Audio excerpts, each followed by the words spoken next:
Welcome to Shukla study point. आप सभी का स्वागत है आपके अपने YouTube channel Shukla study point में। मैं शिवम शुक्ला आप सभी दोस्तों का हार्दिक स्वागत करता हूं।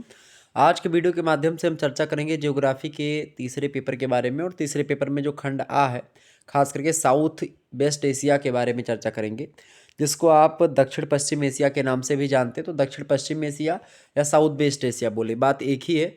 तो साउथ वेस्ट एशिया से कैसे कैसे प्रश्न आएंगे और उनके उत्तर को हमको कैसे लिखना है, उन समस्त चीज़ों पर आज के वीडियो के माध्यम से चर्चा होनी है। बीए थर्ड ईयर के छात्र छात्राओं के लिए यह लेक्चर पूर्ण रूप से समर्पित है। आपको बता दूं कि महासंग्राम रिवीजन क्लास की यह श्रृंखला पेपर नंबर 1 का पार्ट 1 आपके समक्ष आ चुका है। ज्योग्राफी के पेपर नंबर 2 वीडियो वो भी आ चुकी है। तो पेपर नंबर 3 का मैंने सोचा कि खंड ए वाला, यानी कि जिसका साउथ वेस्ट एशिया, वो पढ़ ले। साउथ ईस्ट एशिया इसके बाद में, और उसके बाद में फिर आपका फार ईस्ट एशिया। और उससे पहले मैं सोचूंगा कि जो पेपर 1 का पार्ट 2 वाला पोर्शन है उसको जल्दी आपके समक्ष प्रस्तुत कर दिया जाए, ठीक है, ताकि आप आसानी से उसको समझ सकें। और जियोग्राफिकल थाट वाला जो पेपर है उसको समझ जान सकें, उससे कैसे प्रश्न बनते हैं उसको तो मैंने एक वीडियो में बता ही रखा है। एक दूसरा पार्ट उसका चूंकि पूरा नहीं हुआ था, तो इसीलिए उसका एक सेकंड वीडियो और भी आएगी, ठीक है। बाकी सेकंड पेपर का, यानी कि जियोग्राफिकल थाट के बाद में जो दूसरा पेपर आपका है इन्वायरमेंटल स्टडीज़ का, ठीक है, भौगोलिक विचारधाराओं के बाद में खास करके जो दूसरा पेपर आपका आता है, वो कौन सा पेपर है भाई? वो है पर्यावरणीय अध्ययन का। तो पर्यावरणीय अध्ययन का एक दो दिन पहले मैंने महासंग्राम रिवीजन क्लास दे रखी है, उसको देख लीजिएगा। बाकी मैं एक एक मॉडल पेपर जल्दी तैयार कर रहा हूँ, उसकी वीडियोज़ आपके समक्ष आती रहेंगी, ठीक है। महासंग्राम रिवीजन क्लास का मतलब होता है मोस्ट इंपॉर्टेंट क्वेश्चंस और आंसर्स उसमें समाहित किए जाते हैं। आइए चर्चा करते हैं साउथ वेस्ट एशिया से बनने वाले महत्वपूर्ण प्रश्न। इससे पहले आपको बता दूं कि महासंग्राम रिवीजन क्लास की श्रृंखला में मनोविज्ञान का पेपर नंबर 1, जिसका मतलब है, मतलब कि इसका नाम है पेपर का एक्सपेरिमेंटल मेथडोलॉजी एंड स्टैटिक्स, इसका हो चुका है। ये कल आप लोगों ने वीडियो देखा होगा। इसके अलावा होम साइंस का वीडियो आपने देखा होगा कल ही। प्रसार शिक्षा, यानी कि पेपर 2 का नाम है प्रसार शिक्षा होम साइंस का। पेपर 1 का नाम है वस्त्र विज्ञान और परिधान का परिचय, तो वो मैंने आपको बता ही दिया था, ठीक है। प्रसार शिक्षा के बारे में यहाँ पर कल आपकी क्लास हुई थी 1 घंटे 20 मिनट की, उसको आप लोगों ने देखा ही होगा। तो आगे हम बढ़ते हैं और भी चीज़ों को जानने का प्रयास। तो जियोग्राफी का पेपर 2 ये पर्यावरणीय अध्ययन वाला हो चुका है, इसको भी देख लीजिएगा। और आप सभी को होली की बहुत बहुत बधाई, बहुत बहुत शुभकामनाएं। मैं आपसे आशा करता हूं कि आप सभी लोग इस होली क्या करेंगे, इस होली जो अपनी समस्त बुराइयां हैं उनको त्यागेंगे और होलिका दहन करेंगे, ठीक है। तो होलिका दहन का सीधा सा मतलब होता है कि हम बुराइयों का त्याग करेंगे और अच्छाइयों को ग्रहण करेंगे। आप देखते हैं उसको वरदान था होलिका को, लेकिन फिर भी चूंकि वो बुराई का साथ दे रही थी, अधर्म का साथ दे रही थी, इसीलिए वो जल करके भस्म हो जाती है। सारे वरदान और सारे जितनी भी आपकी संपदा होती है सब नष्ट हो जाती है अगर आप अधर्म के रास्ते पर चलते हैं। तो आप धर्म का रास्ता चुने, सत्य की को मार्ग में ला करके अपने मार्ग को अच्छा करके अपने साध्य को भी अच्छा बनाए, यानी कि सत्यता, सत्य, अहिंसा, इन सभी को अपनाते हुए आगे बढ़ें और धर्म के बताए हुए मार्ग पर चले। और किसी भी धर्म को छोटा बड़ा कर करके इस प्रकार से झगड़ा लड़ाई ना करें बिल्कुल भी। और अपने धर्म को माने, अपने धर्म की विचारधाराओं को फॉलो करें, दूसरे धर्मों का सम्मान भी करें, ठीक है। ऐसा नहीं कि आप अपने धर्म का सम्मान करते हैं और दूसरे धर्म का अपमान करते, तो ये भी कोई धर्म का मतलब नहीं हुआ, ठीक है। तो अपने धर्म को मानिए लेकिन दूसरे धर्म को भी सम्मान देना सीखिए। तो ये इस होली आपको करना है और आसानी से एक प्रकार से होली को मनाना है, बड़े धूमधाम के साथ। रंग खेलिए, खूब अबीर गुलाल उड़ाइए, नाचिए कूदिए, ठीक है, कोई दिक्कत की बात नहीं है। आगे बढ़ते हैं। दक्षिण पश्चिम एशिया के बारे में हम चर्चा करने का प्रयास करते हैं और जानते हैं दक्षिण पश्चिम एशिया में क्या क्या चीज़ें आपकी परीक्षा में आती हैं। तो सबसे पहले हम दक्षिण पश्चिम एशिया से रिलेटेड कुछ चीज़ों को जान लेते हैं, कुछ इंपॉर्टेंट पॉइंट्स को समझ लेते हैं, ठीक है। देखें, दक्षिण पश्चिम एशिया यानी कि साउथ वेस्ट एशिया। दक्षिण पश्चिम एशिया की बात की है तो विश्व के सबसे बड़े महाद्वीप एशिया का एक भाग है यह। दक्षिण पश्चिम एशिया का क्षेत्रफल जो है ये 62,55,160 वर्ग किलोमीटर है। यहाँ पर वही चीज़ मील में आपको कन्वर्ट करके दिखाई पड़ रही है। देखिए, 24,15,131 वर्ग मील क्षेत्रफल है। इसकी कुल जनसंख्या की बात की तो यहाँ पर ये जनसंख्या 2010 की जनगणना के अनुसार बताई गई, तो यहाँ पर आप इसको देख सकते हैं। यहाँ का जनघनत्व की बात की है तो 50.1 व्यक्ति प्रति वर्ग किलोमीटर में निवास करते हैं। प्रति वर्ग किलोमीटर का मतलब यहाँ पर ये है कि जैसे कि अगर 1 किलोमीटर ये बना ले, 1 किलोमीटर इधर जाएँ, 1 किलोमीटर फिर इधर और 1 किलोमीटर फिर इधर आएँ, यानी एक वर्ग बनता है। तो इसी को हम वर्ग किलोमीटर बोलते हैं। चूँकि क्या होता है इसमें कि 1 किलोमीटर का दायरा बन गया और इसके बीच में कितने लोग रहते हैं, 50.1 लोग, यानी लगभग 50 लोग रहते हैं 1 किलोमीटर के दायरे के अंतर्गत, तो उसी को बोलते हैं जनघनत्व। ठीक है। दक्षिण पश्चिम एशिया यानी कि दा पा एशिया, इसको सार्कफा में बोलते हैं। ठीक है। तो इसमें लगभग 20 देश आपके सम्मिलित होते हैं, जैसे तुर्की है, बहरीन है, कुवैत है, ओमान है, कतर है, सऊदी अरब है, संयुक्त अरब अमीरात है। ठीक है। यमन है, अजरबैजान है, जॉर्जिया है, इराक है, इज़राइल है, जॉर्डन है, लेबनान है, फ़िलिस्तीन है, सीरिया, ईरान, साइप्रस, मिस्र और आर्मेनिया, ये सब शामिल हैं। मिस्र जो है ये अफ्रीका महाद्वीप में होते हुए भी, चूँकि इसकी सांस्कृतिक जो चीज़ें हैं, सांस्कृतिक धरातल इसका एशिया के साथ ही जुड़ा हुआ है। भले ही ये इसका धरातल भौगोलिक रूप से ये अफ्रीका में हो, लेकिन मिस्र फिर भी भारतीय, मतलब एक प्रकार से एशियन देश से ही रिलेशन रखता है। ठीक है। दक्षिण पश्चिम एशिया की प्रमुख भाषा जो रही है वो अरबी है, आर्मेनियाई, अज़रबैजानी भाषा है, जॉर्जियाई भाषा है, ग्रीक भाषा, हिब्रू भाषा, फ़ारसी, तुर्की और इसके अलावा मतलब कि कुर्द भाषा। तो ये सब भाषा जो हैं, ये सब दक्षिण पश्चिम एशिया के अलग-अलग देशों में बोली जाने वाली भाषाएँ हैं। दक्षिण पश्चिम एशिया के प्रमुख देशों का विवरण जो है, हम एक तालिका के माध्यम से समझेंगे, जो कि आपके समक्ष मैंने प्रस्तुत करी है। इसमें ऊपर आप देखेंगे ये देश के नाम लिखे हैं, उन देश की राजधानी इधर लिखी हुई है, क्षेत्रफल उनका वर्ग किलोमीटर में ये लिखा हुआ है, जनसंख्या 2010 की जनगणना के अनुसार इधर जनसंख्या लिखी है, जन व्यक्ति प्रति वर्ग किलोमीटर में जो निवास करते हैं वो यहाँ पर लिखा हुआ है। ठीक है। देखिए पहला देश आपका है तुर्की। तुर्की की बात करें तो तुर्की की राजधानी क्या है? तुर्की की राजधानी है अकारा। तुर्की की क्या राजधानी भाई? तुर्की की राजधानी है अकारा। और इसका क्षेत्रफल कितना है तुर्की का? 7,83,562 वर्ग किलोमीटर का क्षेत्रफल है। इसके अलावा जनसंख्या की बात की तो यहाँ पर लिखा हुआ जनसंख्या 7,37,22,988 जनसंख्या 2010 के अनुसार ये है पूरा आंकड़ा जो दिया गया है, सबका आंकड़ा। ठीक है। जनसंख्या, अगर जन व्यक्ति घनत्व की बात किया है तो ये 94.1 ये वर्ग किलोमीटर, यानी कि 1 किलोमीटर में 94 लोग लगभग निवास करते हैं तुर्की में। दूसरा जो देश है वो है बहरीन। बहरीन की राजधानी है मनामा। ठीक है। क्षेत्रफल 665। ठीक है। जनसंख्या इतनी और वर्ग किलोमीटर, तो जनसंख्या और इतना अगर आपको याद है तो याद करें, बाकी जनसंख्या कोई मतलब नहीं है, एक आंकड़ा ध्यान रखेंगे थोड़ा सा कि भाई 12 लाख है या 13 लाख है, 35 लाख है, कितना है, तो ये लाख में याद रख लिया, पूरा आंकड़ा याद करने की आवश्यकता बिल्कुल भी नहीं है। तीसरा जो देश है उसका नाम है कुवैत। कुवैत की राजधानी जो है कुवैत सिटी है। क्षेत्रफल की बात की तो 17,820 वर्ग किलोमीटर का क्षेत्रफल है। 35,66,437 जनसंख्या 2010 के अकॉर्डिंग है, और 167 लोग 1 किलोमीटर के दायरे में रहते हैं, यानी कि जनघनत्व तो 167 है। अगला देश है ओमान और उसकी राजधानी है मस्कट। ठीक है। ये यहाँ पर क्षेत्रफल दिया हुआ है, जनसंख्या है और ये है, आप इसको थोड़ा सा ध्यान रखिए, अभी बार बार उसको कहना उचित नहीं है। अगला पॉइंट आपका है कतर। कतर की राजधानी क्या है भाई? दोहा है। ठीक है। क्षेत्रफल इतना है, जनसंख्या इतनी है और जनघनत्व जो है इतना है। क्लियर। 11,437 वर्ग किलोमीटर का क्षेत्रफल है और 16,96,563 जनसंख्या है। अगला पॉइंट है आपका संयुक्त अरब। संयुक्त अरब की बात की तो इसकी राजधानी है रियाद। 19,60,582 जो है इसका क्या है, इसका खास करके क्षेत्रफल है, ये बात आप ध्यान रखेंगे। ओके,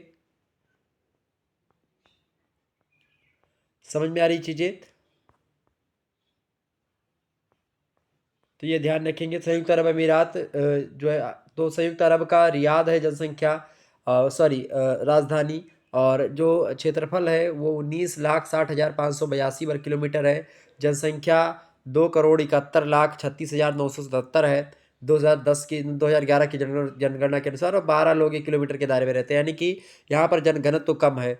ठीक है। संयुक्त अरब अमीरात की राजधानी अबू धाबी है। बाकी क्षेत्रफल यहाँ पर, जनसंख्या ये आप देख सकते हैं। यमन की राजधानी साना है। अज़रबैजान की राजधानी बाकू है। जॉर्जिया की राजधानी जो है तिबलसी है। इराक की राजधानी बगदाद है। ठीक है। तो ये थोड़ा सा आप देख लीजिएगा, यहाँ पर आपका पूरा डाटा दिया हुआ है। इसका पीडीएफ नोट्स जो होगा, मैं यही प्रयास करूँगा कि अपना एक प्ले स्टोर पर एप्लीकेशन भी है शुक्ला स्टडी पॉइंट, तो Shukla study point play store पर जो एप्लीकेशन है उस पर मैं इसको पीडीएफ मैं सेंड कर दूंगा जहाँ तक है, और टेलीग्राम पर भी सेंड करने का प्रयास करूंगा, कुछ दिनों में सेंड हो जाएगा। ठीक है। तो उसको लेकर के आप चिंता ना करें, होली बाद जो है सारी चीज़ें होंगी आपकी विधिवत तरीके से, तो मैं इस पर इसकी पीडीएफ सेंड कर दूंगा, तो आप उसमें इस डाटा को देख लीजिएगा। ठीक है। 2010 के अकॉर्डिंग है। इसके अलावा इसराइल से प्रश्न आपके आते हैं। इसराइल आपका जो देश है आप सभी को पता होगा इजराइल के बारे में, बड़ा खूंखार देश माना जाता है, खास करके बदला लेने में माहिर देश है। ठीक है, इजराइल, यरूशलेम इसकी राजधानी है। 20,770 वर्ग किलोमीटर में फैला हुआ है। 76,53,600 जनसंख्या निवास करती है। 365 लोग 1 किलोमीटर के दायरे में निवास करते हैं यहाँ पर। अगला देश है आपका जॉर्डन, अम्मान राजधानी है उसकी। लेबनान जो देश है इसकी राजधानी बेरूत है। फिलिस्तीन की राजधानी रामल्लाह है। सीरिया की राजधानी दशमिक है। ईरान की राजधानी तेहरान है। ईरान का जो क्षेत्रफल है 16,48,195 किलोमीटर वर्ग किलोमीटर है। और जनसंख्या जो है लगभग इसकी इकाई दहाई सैकड़ा हज़ार 10,000 लाख 10 लाख करोड़ 7,86,86,86,86,611 जनसंख्या है 2010 के जनगणना के अकॉर्डिंग। 45 लोग 1 किलोमीटर के दायरे में निवास करते हैं। साइप्रस की राजधानी निकोसिया, मिस्र की राजधानी काहिरा या कैरो है। 61,000 वर्ग किलोमीटर के दायरे में फैला है मिस्र। और 8,50,000 जनसंख्या लगभग निवास करती है। 82 लोग 1 किलोमीटर के दायरे में रहते हैं। आर्मेनिया की बात करें तो येरेवान इसकी राजधानी है। ठीक है, क्षेत्रफल 29,800 है। जनसंख्या 32,62,62 है। और जन घनत्व की बात करें तो 108 लोग 1 किलोमीटर के दायरे में निवास करते हैं। ठीक है, तो 108.4 वर्ग किलोमीटर, मतलब कि वर्ग व्यक्ति प्रति वर्ग किलोमीटर।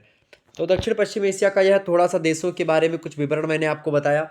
आगे समझते हैं। दक्षिण पश्चिम एशिया एक विशिष्ट भौगोलिक परिमंडल है जो राजनीतिक इकाइयों में बटे होने के बावजूद भी अपनी भौगोलिक स्थिति, धार्मिक सांस्कृतिक परंपरा और एशिया यूरोप के मिलन स्थल के कारण इसका व्यक्तित्व तो अवशेष एशिया से भिन्न है।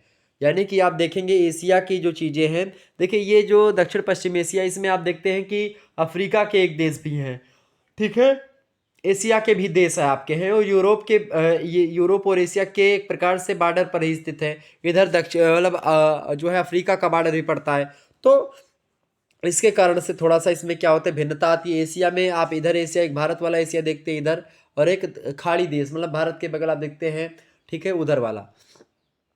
तो खास करके इस क्षेत्र को अरब एशिया, मुस्लिम एशिया या मध्य पूर्व एशिया, इन सभी नामों से भी जानते हैं। यहाँ की प्रमुख नदी जो है दजला फरात है। उसी के मैदान में विकसित बेबीलोन की संस्कृति से न केवल पश्चिम एशिया प्रभावित हुआ है, बल्कि इसका प्रभाव एशिया के अन्य देशों पर भी हुआ है। साथ ही साथ विश्व के अन्य महाद्वीपों जैसे कि यूरोप और अफ्रीका महाद्वीप तक फैला हुआ है दक्षिण पश्चिम एशिया। तुर्की एशिया व यूरोप महाद्वीप के बीच सेतु का कार्य कर रहा है, जबकि इजराइल व जॉर्डन जो है ये अफ्रीका महाद्वीप के बीच सेतु का कार्य कर रहा है। इसके साथ ही यह इस्लाम और ईसाई धर्म का जन्म स्थल भी माना जाता है। कौन भाई? इजराइल जो है। और इजराइल में खास करके माना जाता है कि ईसाई और इस्लाम धर्म का उदय वहीं से हुआ है, यरूशलेम जो जगह है। और इसके कारण से आप देखते हैं लगातार मुस्लिमों से और यहूदियों से टक्कर वहीं पर होती रहती, झगड़ा होता रहता है। इजराइल जो है अकेला देश है, यहूदी देश है, और 57 मुस्लिम देश हैं उसके आरी बगल इधर उधर मिला करके पूरे मतलब पूरे संसार में। लेकिन किसी की हिम्मत नहीं पड़ती कि इजराइल से डायरेक्ट पंगा ले ले, क्योंकि इजराइल के पास बहुत ज़्यादा तकनीकी है, हर चीज़ मामलों में इजराइल जो है सबसे आगे है। तो इसके साथ ही इस्लाम और ईसाई धर्म का जन्मस्थल होने के कारण से संपूर्ण विश्व के लिए आकर्षण का केंद्र है।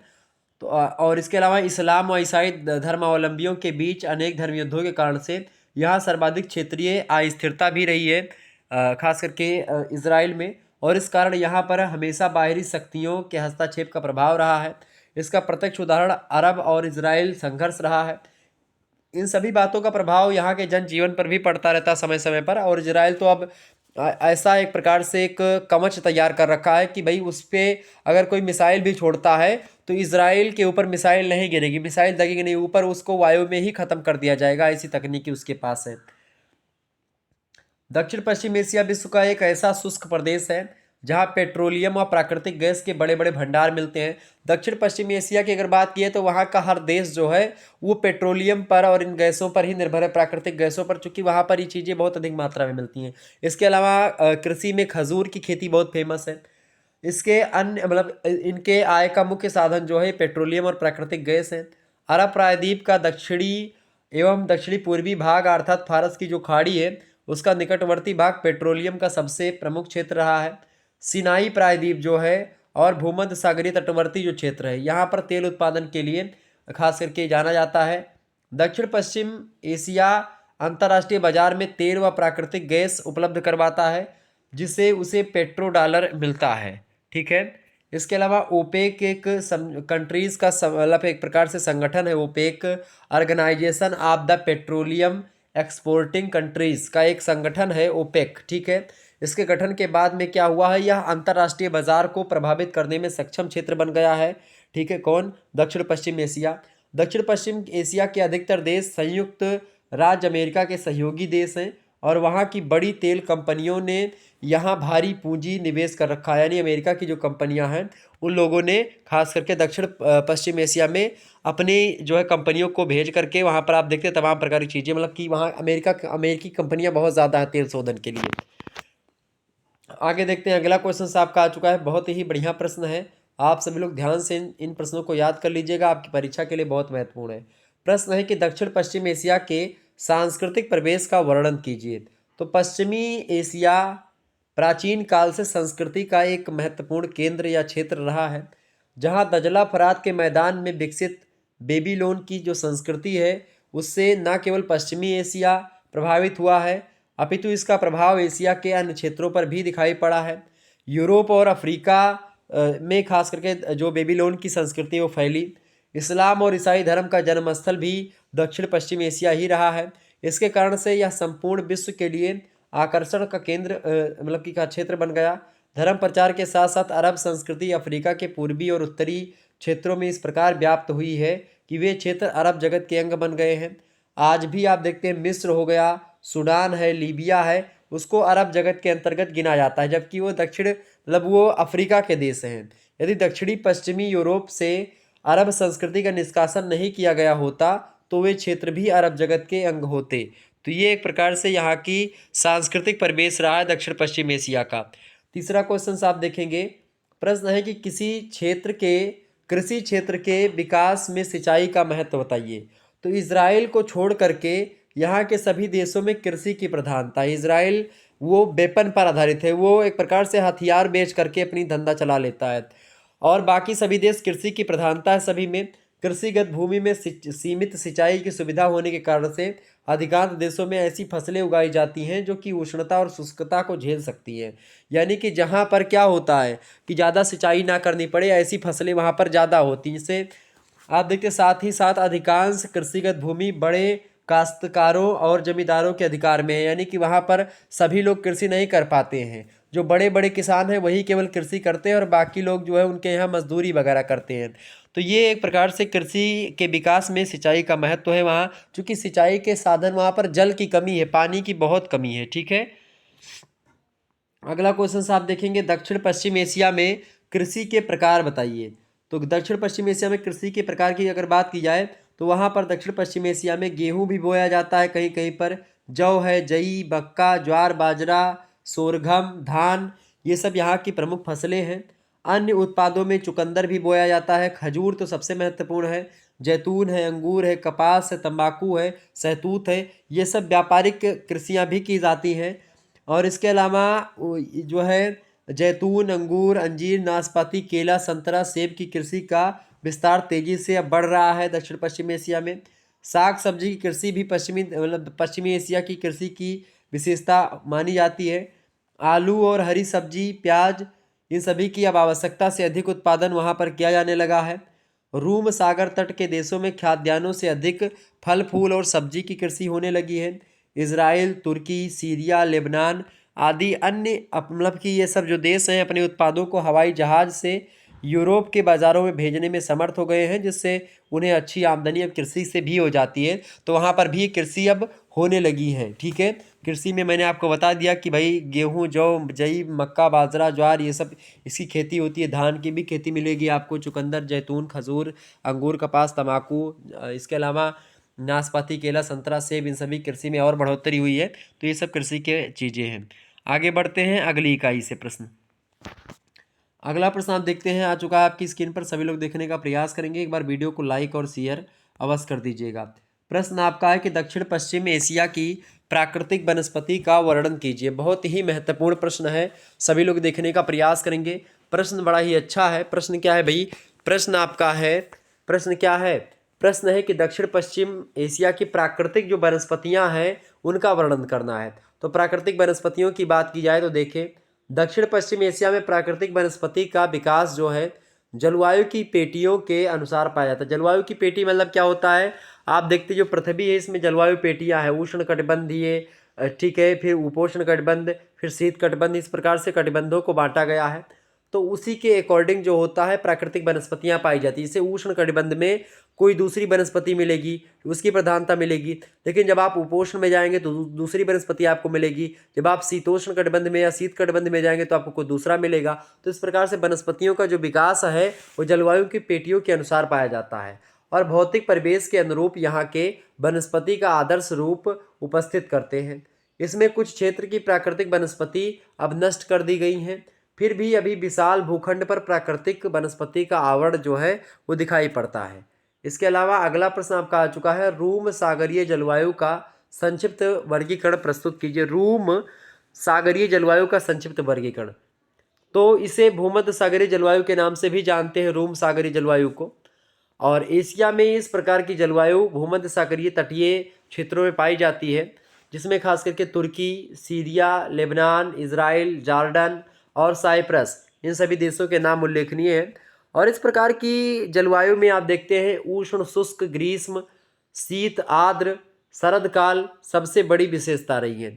गर्मी में औसत तापमान जो यहाँ का होता है रूम सागरीय जलवायु में वो 24 डिग्री सेंटीग्रेड होता है। शरद काल में 10 डिग्री सेंटीग्रेड हो जाता है। शरद काल में चक्रवातों के सहयोग से वर्षा प्राप्त होती है, जो औसतन वर्षा लगभग 50 से 75 सेंटीमीटर के बीच में होती है, जो कि औसत वर्षा मानी जाती है किसी भी क्षेत्र में। इसके अलावा उष्ण शुष्क ग्रीष्मकाल के कारण से यहाँ मोटी छाल और लंबी जड़ वाली वनस्पतियाँ भी पाई जाती हैं। खाद्यान्नों के अतिरिक्त यहाँ बड़े पैमानों पर फलों की खेती भी की जाती है रूम सागरीय जलवायु क्षेत्रों में। तो ये एक प्रकार से ये चीज़ ध्यान रखेंगे। लेबनान, इजराइल, जॉर्डन, साइप्रस, तुर्की, सीरिया, इन सभी देशों में रूम सागरीय जलवायु का क्षेत्र पाया जाता है। ठीक है, आगे बढ़ते हैं। अगला प्रश्न आपका आ चुका है, तीसरा नंबर प्रश्न देखेंगे, दूसरी इकाई का है ये, मतलब अगली इकाई का। इसी प्रकार से जो प्रश्न होंगे वो कुछ इकाइयों से, मैं कुछ चैप्टर से बढ़िया बढ़िया प्रश्नों को रखा हूँ जो कि आपके लिए इंपॉर्टेंट है। अगला प्रश्न, दक्षिण पश्चिम एशिया में खनिज तेल के महत्व का वर्णन कीजिए। बहुत महत्वपूर्ण प्रश्न है खनिज तेल को लेकर के। तो शक्ति के स्रोतों में खनिज तेल का अब तो बहुत महत्व बढ़ गया है, क्योंकि यह न केवल शक्ति के साधन के रूप में प्रयोग किया जाता है खनिज तेलों का, बल्कि अनेक उद्योगों में कच्चे माल के रूप में भी प्रयोग किया जाता है। अतः यातायात और उद्योग दोनों को संचालित करने में पश्चिम देशों में संपूर्ण ऊर्जा उपयोग का आधे से अधिक खनिज तेल से प्राप्त किया जाता है। खनिज तेल का शोधन एक महत्वपूर्ण उद्योग है दक्षिण पश्चिम एशिया का, और इसके शोधन के बाद बची वस्तुएं जैसे कि मोम हो गया, नेफ्था है, आदि से अनेक वस्तुएं उत्पादित की जाती हैं। खनिज तेल के उत्पादन में एशिया के देशों, विशेष करके दक्षिण पश्चिम एशिया के देशों की व्यापार में भागीदारी बढ़ती जा रही है, क्योंकि विश्व के विकसित देश अधिक से अधिक तेल के आयात पर आधारित होने लगे हैं। यानी आप देखते हैं लोग तेल खरीद रहे हैं, वो हर एक देश तेल को खरीद रहा है, लेकिन दक्षिण पश्चिम एशिया में तेल बहुत अधिक मात्रा में होते हैं। ये बात आप ध्यान रखेंगे। ठीक है, आगे बढ़ते हैं और भी चीज़ों को जानने का प्रयास करते हैं।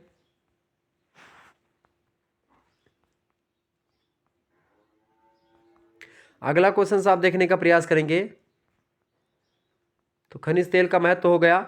अगला क्वेश्चन आपका है, देखेंगे सभी लोग फटाफट से देखने का प्रयास करेंगे। चौथा नंबर प्रश्न आपका आ चुका है कि शक्ति के साधन के रूप में कोयले का महत्व बताइए। तो कोयला का क्या महत्व है शक्ति के साधन के रूप में? तो शक्ति के साधनों में सर्वाधिक महत्वपूर्ण या प्रयुक्त जो सुलभ शक्ति का साधन है वो कोयला ही है। आधुनिक औद्योगिक क्रांति का जन्मदाता कोयला ही रहा है। जहाँ इसका उत्खनन सबसे पहले आरंभ हुआ वे औद्योगिक विकास में अग्रणी हो गए। या अनेक प्रकार का होता है कोयला, इसकी दहन क्षमता भी अलग अलग होती है कोयले की। एक होता है एंथ्रासाइड कोयला और एक होता है बिटुमिनस। ठीक है, तो ये प्रमुख प्रकार होते हैं कोयले का। और लिग्नाइट और पीट ये निम्न प्रकार का कोयला होता है। तो जो उच्च क्वालिटी का कोयला है जैसे एंथ्रासाइट और बिटुमिनस, ये मतलब कि इंपॉर्टेंट कोयले होते हैं, अच्छे कोयले होते हैं। जबकि लिग्नाइट और पीट जो कोयला होता है ये उतना अच्छा नहीं माना जाता है। और एशिया में विश्व का लगभग 30% से अधिक कोयला जो होता है वो एशिया में ही बनाया जाता है, एशिया में ही उत्पादित होता है।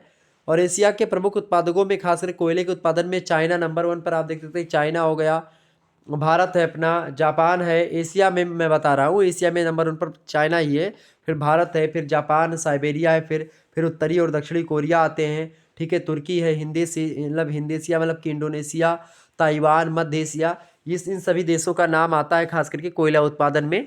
ठीक है, विश्व का 30% कोयला जो होता है ये एशिया से ही उगाया जाता है, एशिया में भी मतलब उगाया जाता है, सॉरी बोल दिया मैंने, एशिया से ही उत्पादित होता है। क्लियर। अगला क्वेश्चन आपका आ चुका है अगली इकाई से, सभी लोग देखने का प्रयास करेंगे, बढ़िया प्रश्न है। एक बार वीडियो को लाइक और शेयर अवश्य कर दीजिएगा। प्रश्न आपका आ चुका है अगला। प्रश्न क्या है भाई? प्रश्न है आपका कि एशिया में जनाधिक्य की समस्या का वर्णन कीजिए। जनाधिक्य माने होता है जनसंख्या का अधिक हो जाना, और एशिया में जनसंख्या के 2 सबसे बड़े देश, एक तो चाइना और एक भारत। दोनों का लगभग थोड़ा अंतर है जनसंख्या में, बहुत कम अंतर है। बाकी दोनों की जनसंख्या लगभग सेम ही है। नंबर 1 पर चाइना है, नंबर 2 पर भारत है। तो एशिया की बढ़ती हुई जनसंख्या में इस महाद्वीप की अनेक समस्याएं उत्पन्न हो गई हैं।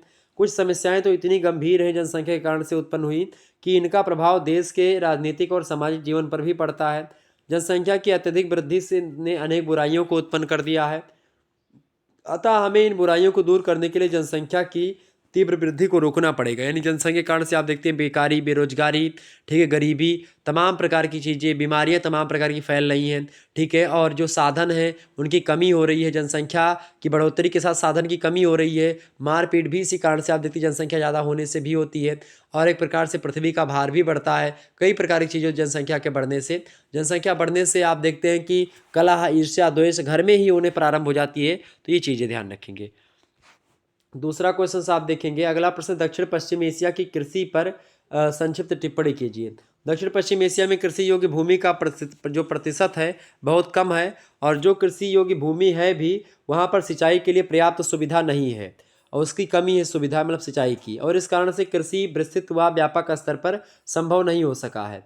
अतः दक्षिण पश्चिम एशिया में उन्हीं फसलों की प्रधानता है जिनको कम पानी की आवश्यकता होती है, और वे शीघ्र पक करके तैयार हो जाती हैं। उन्हीं फसलों को बोया जाता है, जैसे कि गेहूँ, जौ, मक्का, ज्वार, बाजरा, सोरघम, ये प्रमुख खाद्यान्न फसलें हैं। जहाँ पर सिंचाई की पर्याप्त सुविधा है वहाँ पर धान की भी खेती कहीं कहीं पर देखने को मिलती है। यहाँ की जो प्रमुख नकदी फसलें हैं उनमें चुकंदर हो गया, खजूर है, जैतून है, अंगूर है, अंजीर है, नाशपाती, केला, संतरा, सेब, मौसम्मी, शरीफा, अनानास, इन सभी का कृषि का विस्तार जो है अब किया जा रहा है। ठीक है, तो कहीं ना कहीं पे ये चीज़ें वहाँ पर बोई जाती है जिनकी पानी की कमी जो है एक प्रकार से में भी वो अच्छे तरीके से पक जाएँ, कम समय लगे। ठीक है, तीसरा क्वेश्चन आप देखेंगे, प्रश्न आपका आ चुका है, एशिया के जनसंख्या वितरण पर प्रकाश डालिए। तो एशिया में जनसंख्या का वितरण असमान है। यहाँ की जनसंख्या के वितरण प्रतिरूप पर टिप्पणी करते हुए जीबी क्रेसी महोदय कहते हैं कि एशिया में ऐसे भाग अधिक हैं जहाँ जनसंख्या कम है, जबकि कम भाग ऐसे हैं जहाँ जनसंख्या बहुत अधिक है। क्रेसी महोदय के इस कथन की सार्थकता चित्र के अवलोकन से स्पष्ट है। एशिया का जो विशाल उत्तरी मैदान है, मध्यवर्ती पठार है एशिया का, इसके अलावा अधिकांश पश्चिमी भाग खास करके अति विरल जनसंख्या के क्षेत्र हैं।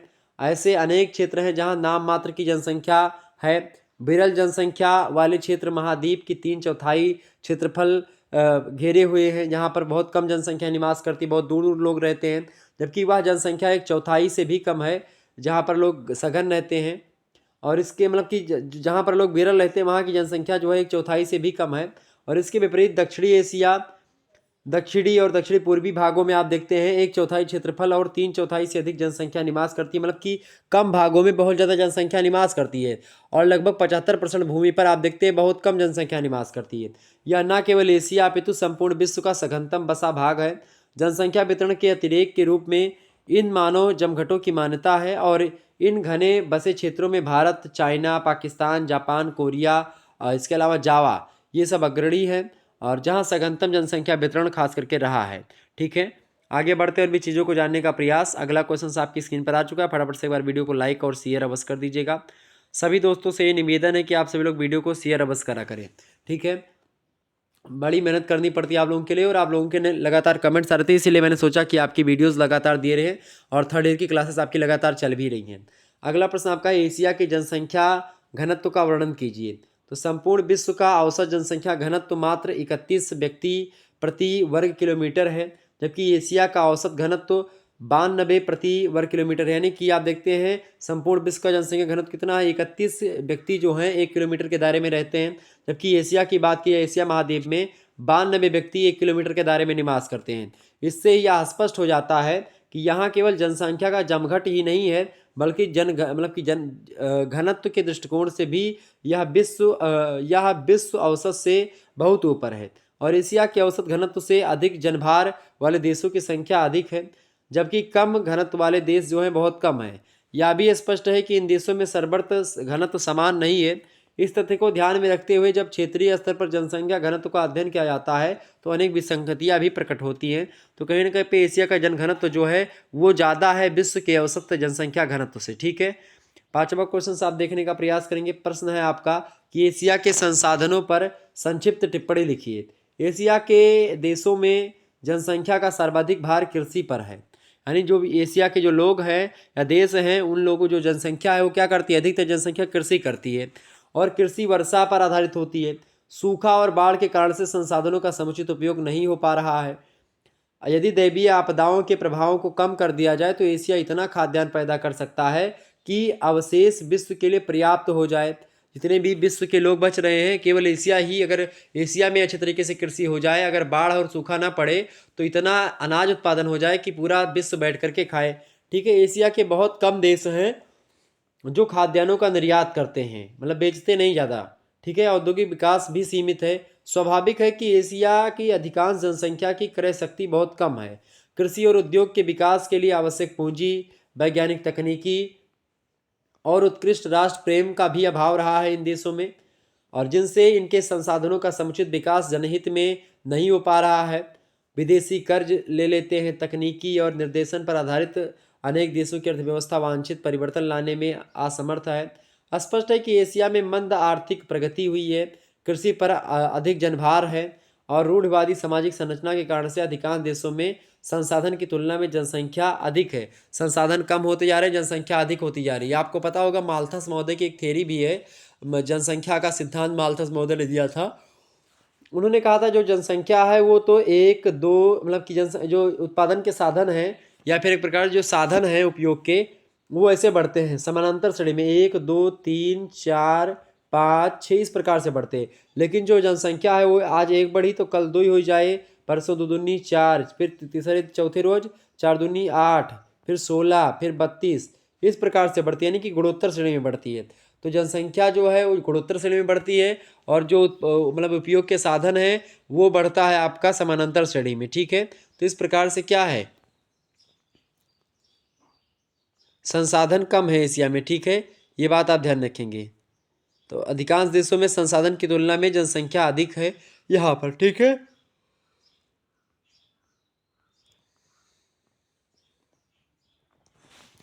अगला प्रश्न आपका आ चुका, सभी लोग देखने का प्रयास करेंगे।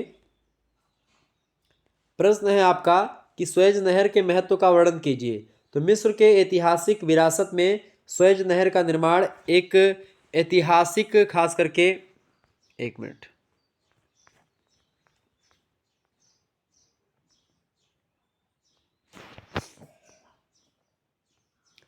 ऐतिहासिक घटना है स्वेज नहर का निर्माण। लाल सागर को भूमध्य सागर से जोड़ने की प्रक्रिया को आर्थिक, सामाजिक और राजनीतिक जीवन में एक अभूतपूर्व घटना के रूप में देखा जाता है।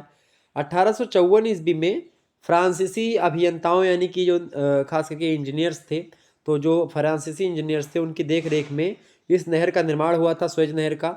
1889 ईस्वी में इसका उपयोग शुरू हुआ स्वेज नहर का। उल्लेखनीय है कि उस कालखंड में मिस्र जो है ब्रिटानी संरक्षण में था। ब्रिटानी संरक्षण का मतलब होता है कि ब्रिटेन के उपनिवेश में था, यानी कि ब्रिटेन के लोग वहाँ पर शासन कर रहे थे मिस्र में। और यूरोपीय देशों में औपनिवेशिक विस्तार प्रक्रिया में एशिया की समुद्री यात्रा के लिए दक्षिणी अफ्रीका का चक्कर लगाना पड़ता था। दक्षिण अफ्रीका घूम करके, जैसे वास्को डिगामा आया था ऐसे यूरोप जाना पड़ता था। लेकिन जब स्वेज नहर वाला रास्ता खुला, लाल सागर से भूमध्य सागर को जुड़ा, एक प्रकार से जोड़ा गया, तो ये स्वेज नहर से, तो बीच से स्वेज नहर से अपना जहाजी बेड़ा लेकर के निकल जाया करते थे, तो ये सहज पड़ता था, बहुत जल्दी पहुंच जाते थे, बहुत कम दूरी लगती थी। ठीक है, तो जो है औपनिवेशिक विस्तार प्रक्रिया में एशिया समुद्री यात्रा के लिए दक्षिणी अफ्रीका का चक्कर लगाना पड़ता था और इस कठिनाई से निजात पाने के लिए लाल सागर को भूमध्य सागर से, ठीक है एक मिनट रुकेंगे,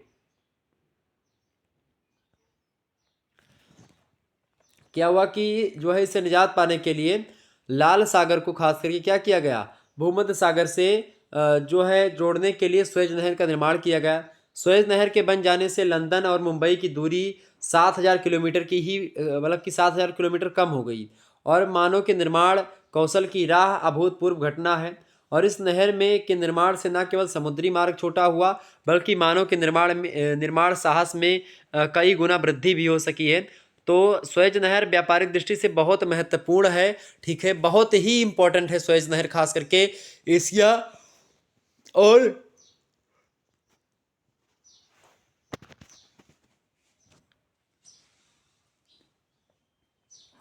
एशिया और यूरोप की दृष्टि से सुएज नहर का बहुत ही इंपॉर्टेंट योगदान रहा है।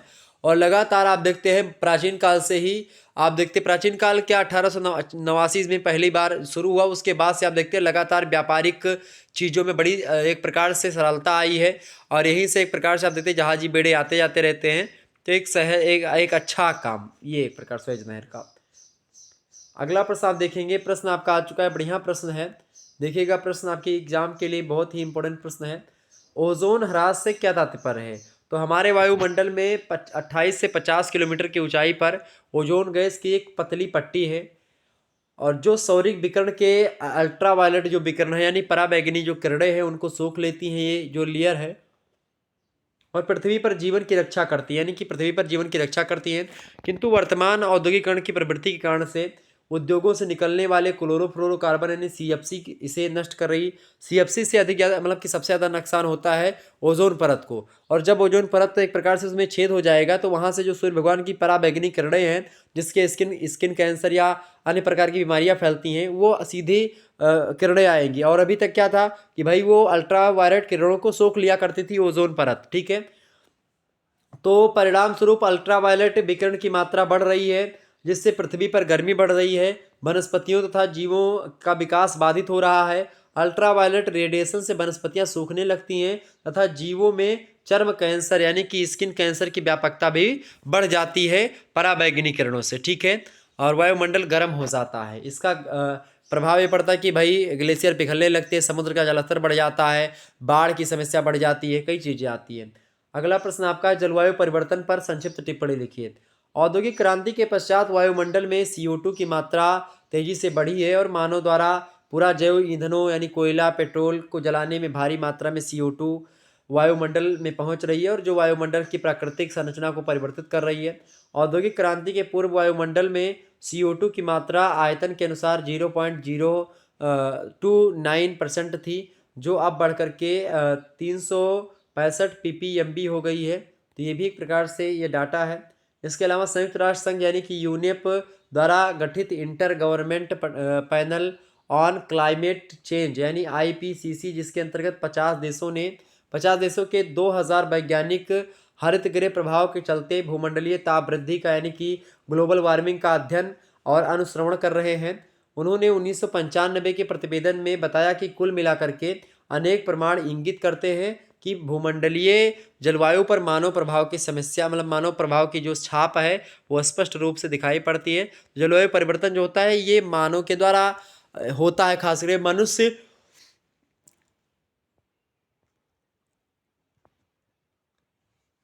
जो मनुष्य होता है या मनुष्य जो होता है तमाम प्रकार के उद्योगों का निर्माण करता है और इसके कारण से क्या होता है कि जलवायु परिवर्तन की समस्या उत्पन्न होती है, ठीक है। आगे बढ़ते हैं। लगातार होते होते क्या होता है जलवायु परिवर्तन एक दिन होने को आ जाता है। अगला प्रश्न आपका आ चुका है। जैसे मौसम जो होते हैं हर साल में बदलता है लेकिन जलवायु बहुत समय बाद बदलती है। अगला प्रश्न है अम्ल वृष्टि से आप क्या समझते हैं? अम्ल वर्षा, तो जब वृष्टि के समय यानी कि बारिश के समय किसी भी रूप में जैसे कि जल वृष्टि भी हो सकती है, हिम वृष्टि भी, हिम कणों की वर्षा भी होती है, कोहरा, इन सभी में अम्लता का स्तर जो होता है बढ़ जाता है, इसका पीएच मान बढ़ जाता है। तो मतलब कि पीएच मान जो होता है वो 7 से कम रहता है, मतलब कि 7 से कम हो जाता है तो अम्लता बढ़ जाती है और 7 से ऊपर होता है तो क्षारीयता बढ़ जाती है। तो अम्ल वर्षा में क्या होता है पीएच मान घट जाता है, ठीक है। जल का शुद्ध जल का पीएच मान 7 होता है, 7 से घट जाता है, ठीक है, तो वो अम्लीय हो जाता है। तो इसे अम्ल वर्षा कहते हैं, अम्ल वृष्टि कहते हैं। वास्तव में या घुले हुए सल्फ्यूरिक एसिड और नाइट्रिक एसिड वाली वर्षा होती है। वृष्टि जल में घुले अम्लों का 70% भाग सल्फर डाइऑक्साइड तथा हाइड्रोजन सल्फाइड के ऑक्सीकरण तथा जल क्रिया से उत्पन्न होता है। शेष 30% जो भाग होता है विभिन्न नाइट्रिक ऑक्साइड तथा अन्य यौगिकों से प्राप्त होता है। ये बात भी आप ध्यान रखेंगे।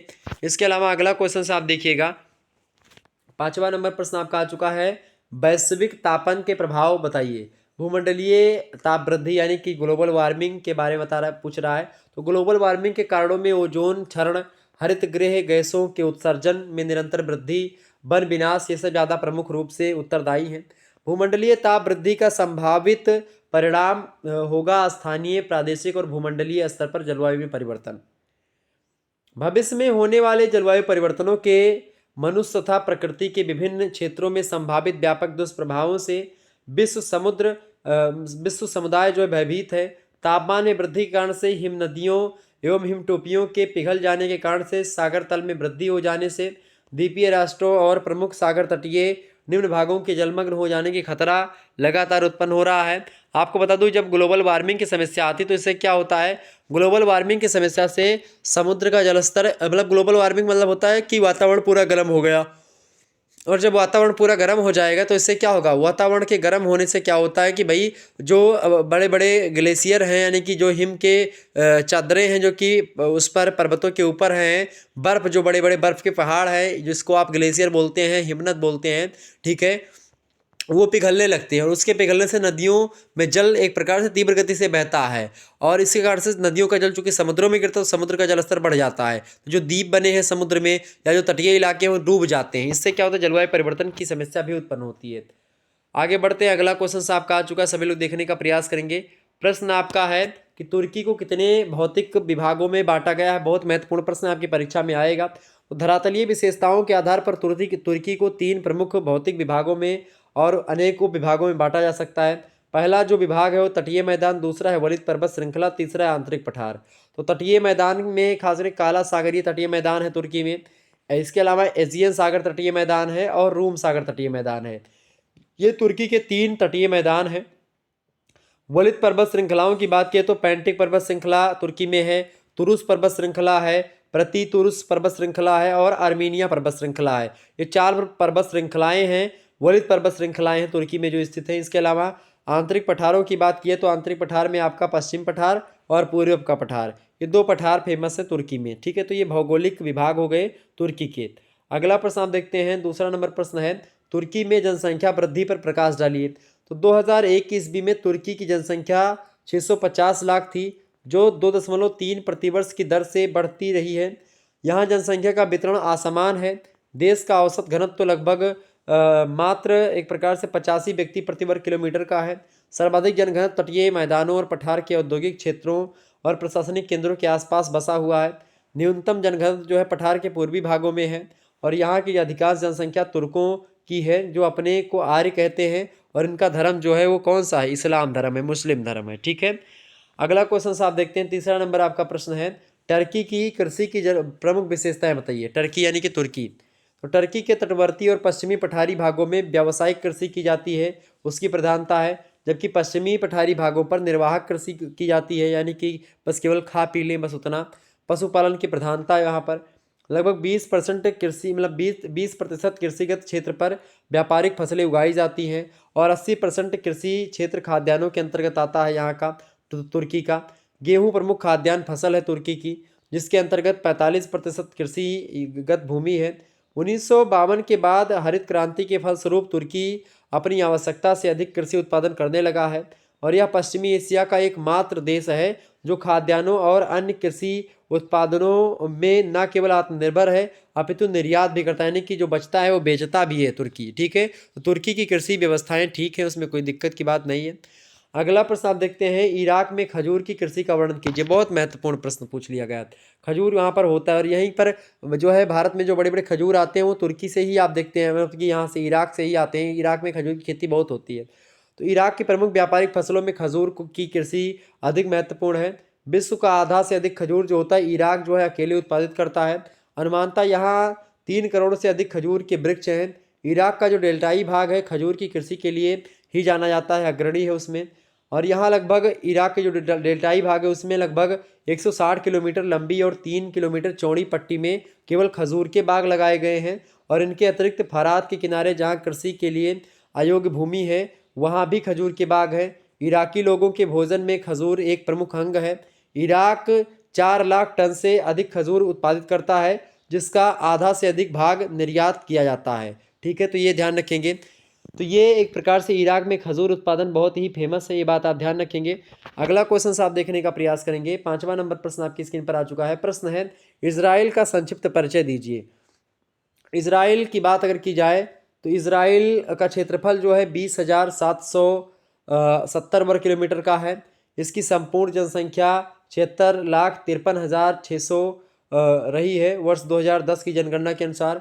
जॉर्डन, सीरिया, लेबनान और मिस्र से घिरा हुआ है इजराइल। इसकी स्थापना जो हुई थी इजराइल की, वो 18 मई 1948 को फिलिस्तीन के विभाजन के फलस्वरूप हुई थी। यहाँ संपूर्ण जनसंख्या का लगभग 40% जनसंख्या विदेशों से आई है और खास करके शरणार्थी के रूप में है, और इन्हें हम क्या बोलते हैं, ओलीम कहा जाता है। और खास करके जो शरणार्थी में आए हैं उनमें खास करके कौन सा, यहूदी धर्म के लोग हैं। ठीक है, ये बात आप ध्यान रखेंगे। कौन से धर्म के, यहूदी धर्म के लोग हैं, एकमात्र यहूदी देश है। और जबकि यहीं के मूल निवासियों को, जिनका इजराइल में जन्म हुआ, उन्हें सबरस कहा जाता है। और यहाँ की 16% जनसंख्या अरब समुदाय से संबंधित है, जबकि शेष यहूदी समुदाय से संबंधित है, जो विभिन्न देशों के शरणार्थी के रूप में आए हैं, फिलिस्तीन में आकर के बस गए थे, वही खास करके इजराइल में हैं। 6वां नंबर प्रश्न आप देखिएगा। प्रश्न है कि इजराइल के प्रमुख औद्योगिक नगर कौन कौन से बताएं। तो इजराइल औद्योगिक प्रगति में पश्चिम एशिया का अग्रणी देश बन गया है। देश की 1/4 से अधिक जनसंख्या उद्योगों में लगी हुई है इजराइल की। प्रमुख उद्योगों में वस्त्र उद्योग, रसायन उद्योग, सिगरेट, चमड़ा, शराब, हीरा कटाई मशीन, कागज़, फल संरक्षण, ये सब जो है एक प्रकार से ये मुख्य औद्योगिक जो है कार्य हैं। इसके अलावा तेल अबीब, जाफरा, नेबलस, हैफा, एकरे वहाँ के प्रमुख औद्योगिक नगर हैं ये सब। पेट्रोल शोधन भी एक प्रमुख उद्योग है यहाँ का। नई औद्योगिक नीति के तहत यहाँ औद्योगिक विकास का विकेंद्रीकरण किया जा रहा है इजराइल में। तो ये औद्योगिक नगर हैं, खास करके इजराइल के कौन कौन से नगर हैं, तेल अबीब, जाफरा, नेबलस, हैफा, एकरे। ठीक है, ये ध्यान रखेंगे। अगला प्रश्न आप देखिएगा। अगला प्रश्न आपका आ चुका है, सभी लोग देखने का प्रयास करेंगे। 7वां नंबर प्रश्न है, इजराइल की रिफ्ट घाटी पर प्रकाश डालिए। इजराइल के धरातलीय स्वरूप में तटवर्ती मैदान, मध्यवर्ती पर्वतीय भाग, भ्रंश घाटी, दक्षिण का मरुस्थलीय पठार, प्रमुख धरातलीय, ये सब विशेषताएं रही है इजराइल की रिफ्ट घाटी की। भ्रंश घाटी का सिलसिला जॉर्डन से होता हुआ इजराइल तक फैला हुआ है। मृत सागर से दक्षिण अकाबा की खाड़ी तक इसका विस्तार है रिफ्ट घाटी का इजराइल की, और यह समुद्र सतह से नीचा है। इजराइल का दक्षिणी भाग नेगेव के नाम से पुकारा जाता है, इजराइल का जो दक्षिणी भाग है। ठीक है, अगला प्रश्न आप देखिएगा। 8वां नंबर प्रश्न, सऊदी अरेबिया की अर्थव्यवस्था में पशुपालन का क्या महत्व है, बताने का प्रयास करेंगे। तो सऊदी अरब का अधिकांश भाग विकट भौतिक परिवेश के कारण से सदियों से पशुपालन और मरु कृषि के आधार पर सीमित जनसंख्या का निर्वाह करता रहा है। सऊदी अरब में बद्दू चलवासी पशुचालक के रूप में विख्यात हैं। ठीक है, और यहाँ चलवासी पशुचालन की प्रधानता भी रही है। पालतू पशुओं में बकरी है, भेड़ है, ऊँट है और खच्चर, ये सब प्रधान रूप से पाले जाने वाले पशु हैं। बद्दू यहाँ के प्रमुख पशुपालक हैं। बद्दू जनजाति है एक विश्व स्तर की, और जिसका सब कुछ इन पशुओं से प्राप्त होता है। ये चारा पानी की तलाश में भटकते रहते हैं बद्दू जनजाति के लोग, और अन्य वर्ग के कबीला पशुपालक भी यहाँ पाए जाते हैं। ये खास करके सऊदी अरेबिया की अर्थव्यवस्था में पशुपालन का बहुत महत्व है। ठीक है, आगे बढ़ते हैं। 9वां नंबर क्वेश्चन आप देखेंगे। प्रश्न है, सऊदी अरब की जलवायु का वर्णन कीजिए। बढ़िया प्रश्न है, आपकी परीक्षा में प्रश्न आ सकता है। तो सऊदी अरबिया की जलवायु उष्ण मरुस्थलीय है, और गर्मी में उच्चतम तापमान लगभग 48 डिग्री सेल्सियस और उष्ण शुष्क हवा झुलसाने वाली होती है। यहाँ की जो है उष्ण मरुस्थलीय जो जलवायु है सऊदी अरबिया की, और इसी कारण से विश्व के अति गर्म क्षेत्रों में इसकी गणना की जाती है सऊदी अरब की। जाड़े में तापमान मरुस्थलीय प्रभाव के कारण से बहुत नीचे चला जाता है, क्योंकि मरुस्थलों का यही एक प्रकार से प्रकृति होती है कि भाई वो जब तक गर्मी मिलेगी तो गर्मी को अवशोषित कर लेंगे, ठंडी मिलेगी तो ठंडी को अवशोषित कर लेंगे, यानी कि गर्मी भी अधिक होगी और ठंडी भी अधिक होगी यहाँ पर। ठीक है, जाड़े में तापमान जो होता है मरुस्थलीय प्रभाव के कारण से क्या हो जाता है, बहुत नीचे चला जाता है। यहाँ पर वार्षिक तापांतर और दैनिक तापांतर में काफ़ी अंतर पाया जाता है। यहाँ पर वर्षा जो होती है लगभग नगण्य होती है, यानी कि वर्षा होती ही नहीं है सऊदी अरब में लगभग। ठीक है, और यहाँ के उच्च भागों में ही लगभग 25 सेंटीमीटर की वार्षिक वर्षा होती, जो कि एक प्रकार से बहुत कम है। प्रायद्वीप के उत्तरी भाग में जाड़ों में चक्रवातों के द्वारा कुछ वर्षा हो जाती है, लेकिन इसकी भी अनिश्चितता बनी रहती, कभी होती कभी नहीं होती है। इसके अलावा दक्षिणी भाग में ग्रीष्मकाल में कुछ मानसूनी वर्षा होती है। स्पष्ट है कि सऊदी अरब का परिवेश उष्ण मरुस्थलीय है। इस विकट जलवायविक परिवेश में पशुपालन, सीमित कृषि और पेट्रोलियम का निर्यात ही यहाँ के जीवन यापन का एक आधार बना हुआ है। कीमती तेल की प्राप्ति से ही यहाँ का प्रति व्यक्ति आय जो है अधिक हो गया है, क्योंकि सऊदी अरब में तेल और प्राकृतिक गैसों की प्रचुरता है। इसी के कारण से यहाँ का एक प्रकार से प्रति व्यक्ति आय अधिक है। प्रति व्यक्ति आय मतलब कि ज़्यादा है, यहाँ के लोग ज़्यादा गरीब नहीं हैं। क्यों नहीं सऊदी अरब में गरीब? चूँकि वहाँ का एक प्रकार से रुपया भी एक प्रकार से महत्वपूर्ण है। वहाँ का रुपया बहुत महंगा है, ठीक है, अपने यहाँ से भी महंगा है। तो खास करके सऊदी अरब इसीलिए महत्वपूर्ण है क्योंकि वहाँ पर क्या है, कीमती तेल बहुत ज़्यादा मिलते हैं, प्राकृतिक चीज़ें हैं, ठीक है। आपको बता दूं, आप सभी को होली की बहुत बहुत बधाई, बहुत बहुत शुभकामनाएं।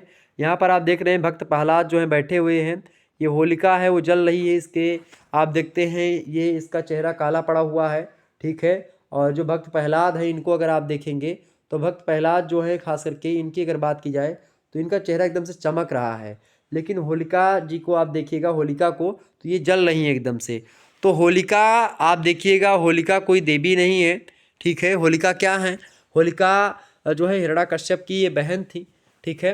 ये बात आप ध्यान रखेंगे। और उन्हीं का पुत्र है ये प्रहलाद, भक्त प्रहलाद के नाम से जो फेमस हैं। इन पर बहुत सारे अत्याचार हुए, तो आप सभी लोग क्या करेंगे, ये होली का जो त्यौहार है खास करके होलिका दहन का, ये अच्छाइयों को एक प्रकार से अपने अंदर संजोना है और बुराइयों को जलाना है, यही इस त्यौहार का मकसद है। तो आज से आप लोग जो भी आपकी बुराइयां हैं उनको त्यागेंगे और जो अच्छाइयाँ हैं या जो अच्छाइयाँ हो सकती हैं उनको आप ग्रहण करने का प्रयास करें। तो अपनी समस्त बुराइयों को, अपने एक प्रकार से अंदर से जो बेकार हैं आपके, उन बेकारों को त्यागें और होली के पर्व को एक प्रकार से अच्छे तरीके से मनाएं। धन्यवाद आप सभी का, बहुत बहुत धन्यवाद हमारे साथ जुड़ने के लिए। इसी प्रकार से अपना प्यार हमेशा बनाए रखिएगा। बहुत बहुत धन्यवाद। Good night all of you. Video को लाइक और चैनल को सब्सक्राइब अवश्य कर दीजिए। धन्यवाद।